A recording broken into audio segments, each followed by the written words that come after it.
皆さんこんにちは、ガジログです。今回は Amazfit Band 7がいよいよ日本市場にも投入となります。実はグローバルモデルはもう発売されていまして、ここに来てようやく日本市場にも投入されてきました。様々なメーカーが手頃な価格で投入している価格帯になりますけど、 Amazfit Band 7は一体どんなスペックになっているでしょうか。一緒に見ていきたいと思います。では早速本日も行ってみましょう。というわけで Amazfit 日本公式サイトの情報をもとにお届けしたいと思います。早速ですね、主な特徴が出ていますので見ていきましょう。このデザインを見てみますと、このねバンドの形状とこの本体見ていただきますと、2022年の初め頃に発売されましたレドミースマートバンドプロというモデルがあったんですが、それと非常に似ている縦長のスクエア型になっています。そしてカラーリングになりますけども、ベージュそしてブラックということで2色展開が最初から販売されています。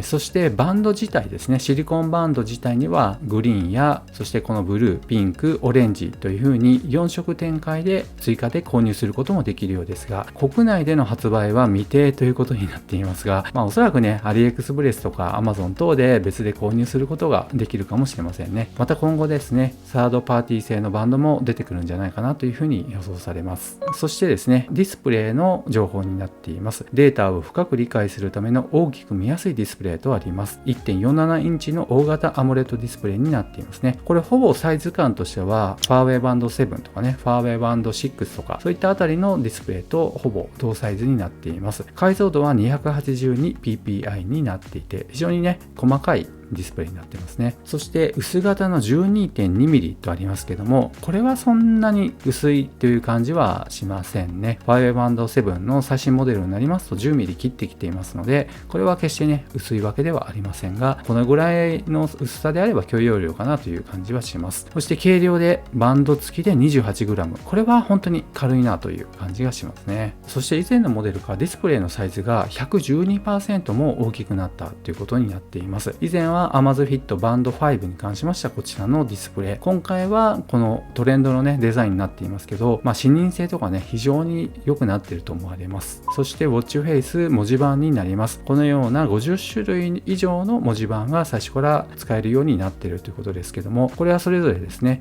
常時表示ディスプレイに対応しているということになっています。そして薄型軽量ボディで実現、最大18日間のバッテリー持続というふうになっています。バッテリー容量は 232mAh ということで、結構このスマートバンド系にしては大きめになっていますね。だいたいそうですね、標準的には 200mAh ぐらいが多い中で、ややね大きめのバッテリー容量になっていますので、最大18日間、これ標準的な仕様になっていますが、これはすごくいいですね。やっぱり2週間強という形になっていますので、バッテリーをいちいち気にしなくてもいいのかなという感じになっています。そしてスマートバンド濡れても心配いりませんとありますが、最大 50m の水圧に耐えることができる耐水性能がありますよとあります。 50m 防水ですね、 GoATM に対応しています。そしてですね、注意事項になりますが、サウナ等ですね、お風呂等に入りたいという方も多くいらっしゃると思いますが、温水シャワーを浴びる際やここですね、サウナに行くときはウォッチを取り外してくださいよと出ています。蒸気が多すぎることによりシール部分の密閉性に影響し、将来的に防水性が低下する可能性がありますというふうに出ていますので、サウナ行かれる方、温泉とか行かれる方は行った際には外していただければと思います。そして120種類のスポーツモードから新しい趣味を見つけましょうとありますね。そしてこちらも最近のスマートバンド、スマートウォッチではついている機能になりますが、4つのスポーツを自動認識してくれる機能もついています。ウォーキング、そしてランニング、エリプティカルマシン、そしてローイングマシンにおいては自動認識してくれるという機能になっているので、モードをねこれおそらくオンオフできると思うんですが、オンにしておけばこの4つに関しては自動でスタートしてくれるってことになります。そして運動の効果を見える化ということで、モチベーション維持にもとありますね。ピークビーツ、これは最大酸素摂取量ですね、 VO2max や完全回復時間、トレーニング負荷、トレーニング効果などワークアウト後の専門データを表示し、回復、進歩、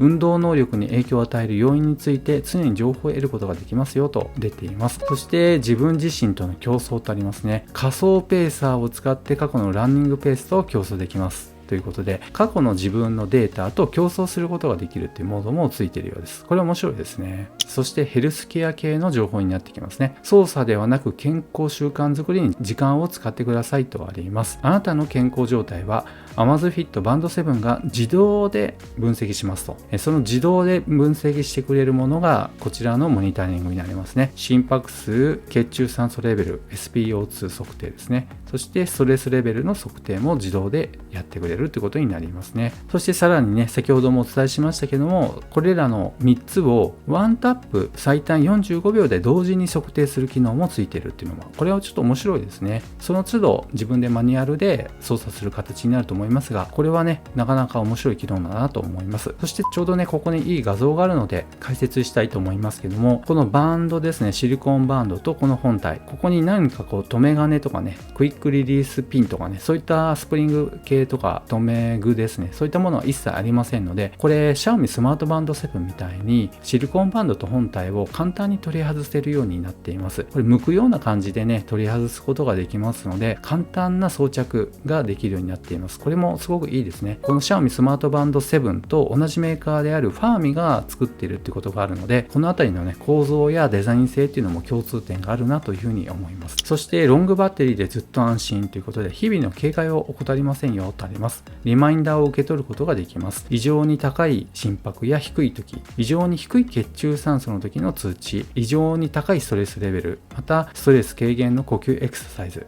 こういったものを通知で受け取ることができるようです。必要な時にバンド自体が教えてくれるっていう機能になりますね。そしてですね、ぐっすり眠れることはただの夢ではありませんとありますね。この睡眠の質を浅い眠り、深い眠り、レム睡眠段階まで記録できますよとありますね。睡眠段階と、そして仮眠の記録、仮眠が記録できるのもいいですよね。そして睡眠時の呼吸睡眠の質を分析することもできます。睡眠時無呼吸症候群とかね、そういった病気もありますけど、その測定にもすごく役立つのかなというふうに思います。そして睡眠モニタリングに関しての注意事項になりますが、20分以上の夜間睡眠の場合と、そして仮眠の場合記録することができますとありますので、10分とかね、5分の仮眠ではさすがに記録は取ってくれないっていうことになります。昼寝等される方は20分以上の場合記録取ってくれるってことですので、これ以下の方はね、記録されないのでご注意ください。そして PAI もついています。これは Xiaomi スマートバンド7でもついていますけど、1週間でPAI のスコアが100以上になるように努力してチャレンジしてくださいねっていう機能になるんですが、これをあらゆるですね、動作、動き、また心拍数関連ですね、トータル的に判断してスコアが上がってきます。それで1週間でこれを100以上になるように動いてくださいねっていう機能になりますので、1週間ずっと100をキープできるように頑張るっていうことになります。そしてこちらもおなじみの機能になりますが、女性の健康トラッキングもついていますので、月経のサイクルを確認することにも役立ちます。そして Amazon の Alexa も搭載されているということで OTA アップデートになりますのでね、